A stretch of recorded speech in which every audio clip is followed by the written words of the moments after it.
Hey everyone, my name's Sam. A lot of you know me, a lot of you don't. Old friend of Matt's.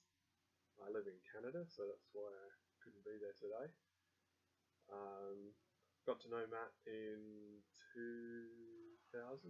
No, it was earlier than that. 98 or 99 probably. Could have even been 97. Anyway, I went to school with his brother Tyson. Found out we had a lot of stuff in common and started hanging out a lot. Rock climbing and all kinds of stuff, surfing, and yeah. So I'm going to do a bit of a video here today of the Matt that I knew, the Matt that I hung out with when I lived in Australia. I've been over in Canada for 10 years now, and sad that I can't be there today, but glad that everyone's there remembering his memory. So yeah, let's get started. So we started off rock climbing. Unfortunately, I didn't have any photos of those days, although I know Matt had lots. Then we got to know each other a bit better. We both got into skiing.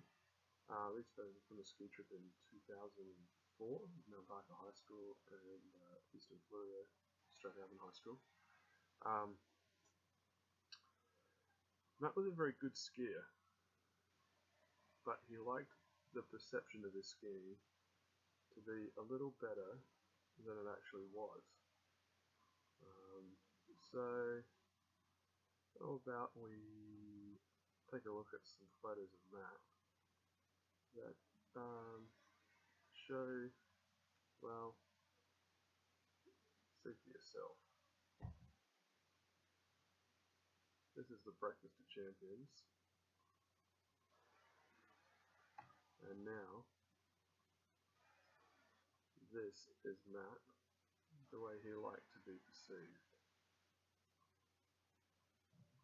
As you can see, quite proficient.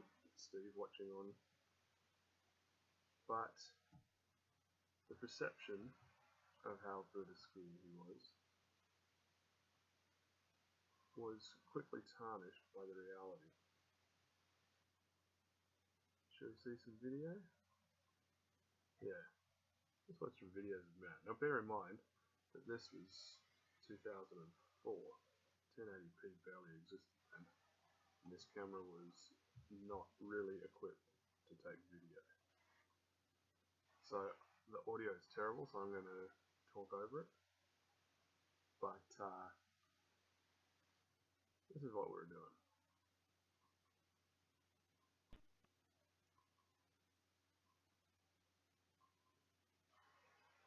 Hands down, that's alright. This one, however, usually ended up like that.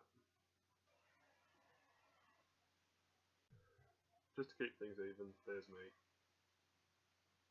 And another one of me. I never crash. So that trip was in 2004. I've got a lot of photos of that because it was a pretty special time for me, because that is when I met my wife. She was a teacher at Strathalbyn High School, and Matt was the chaplain at Mount Barker, and she came on a ski trip, and we ended up sitting next to each other on the bus for the whole trip over and the whole trip back, and we hung out with the kids and had pavlova eating competitions and drank lots of Canadian Club in order to win hats.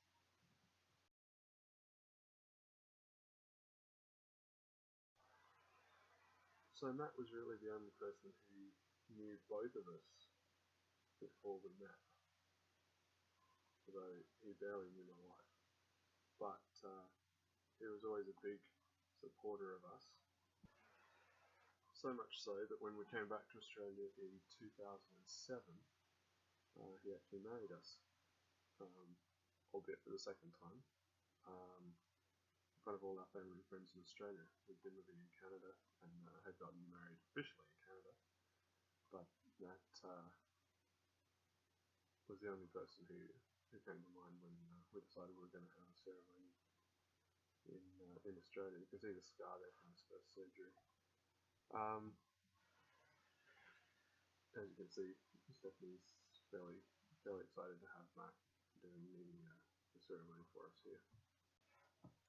So, as well as sharing my love of skiing and rock climbing and quite a few other things in the long run, Matt also enjoyed my love of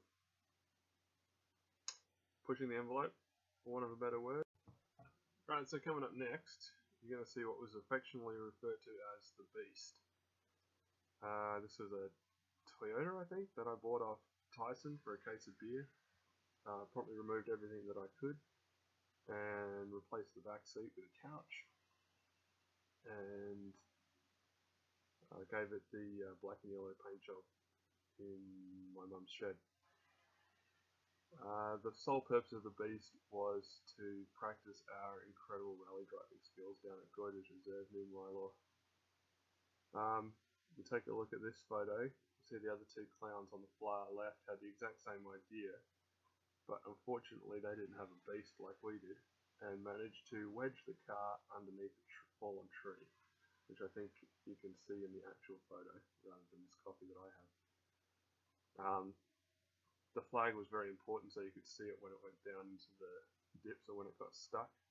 The starter motor on it was not working at all, so we had to roll start it, usually getting towed by Phil Staniford's XF Falcon.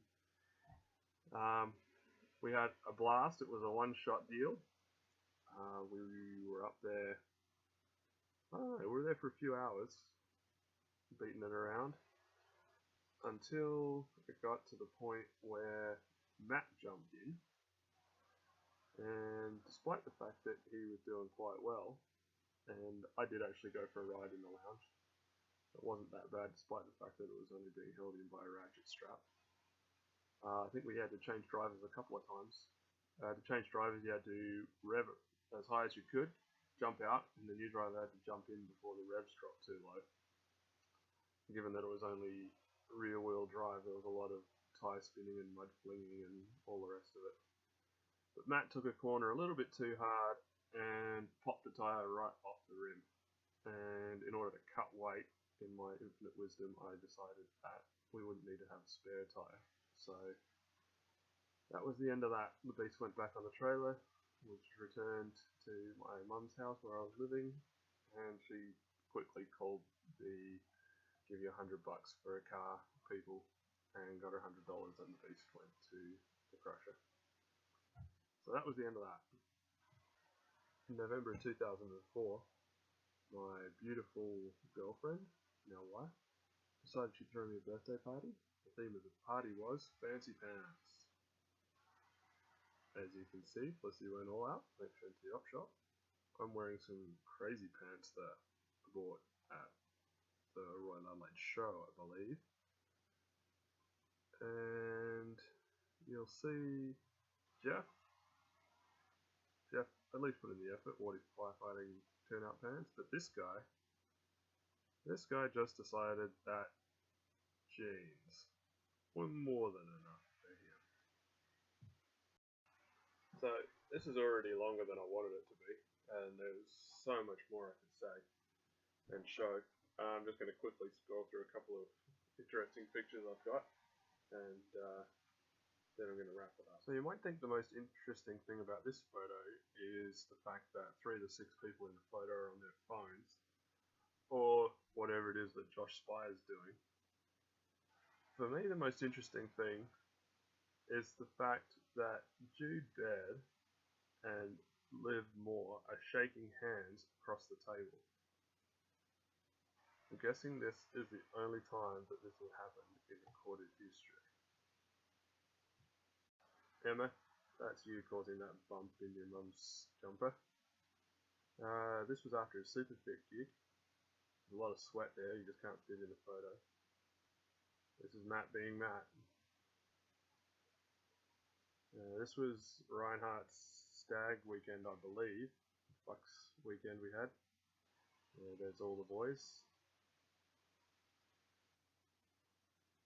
Now, if you've ever been caught in this situation, you're going to know you're in trouble.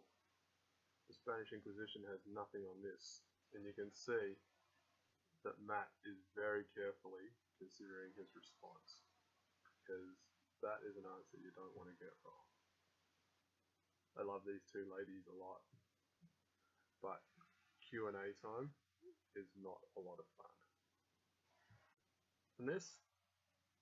Well, this is here because who doesn't love a hand-knitted Farmers Union ice coffee jumper? Well, on that note, I'm going to end the video. Maddie, you'll be missed, but not forgotten, mate. Your memory lives on in the hearts of everybody that knew you and through your beautiful girls. Rest in peace, brother. Tight lines, and may all the iced coffees be big ones.